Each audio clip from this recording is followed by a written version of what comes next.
ఈరోజు easy byte channel ద్వారా రాజ్మా పాలకూర కర్రీ చేస్తున్నాను. ఇది చపాతీలోకి బాగుంటుంది, పరోటాలోకి, అన్నంలోకి కూడా చాలా బాగుంటుంది. ఫస్ట్ రాజ్మా ఒక నైట్ నానబెట్టి కుక్కర్లో ఉడకపెట్టాలి, కాస్త మెత్తగా అయ్యేదాకా. 3 విజిల్స్ వస్తే సరిపోతుంది.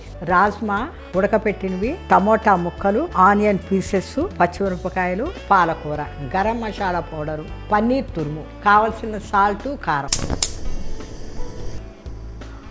జీలకర్ర వేయాలి. తిప్పుకున్న తర్వాత పచ్చిమిరపకాయలు వేయాలి. ఇవి కూడా వేగాలి బాగా.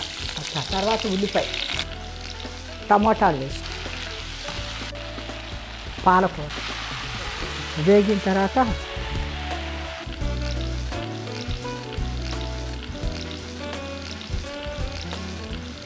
ఇవన్నీ ఉడకాలి బాగా. ఒక 5 నిమిషాలు పడుతుంది ఇదంతా ఉడికేటప్పటికి.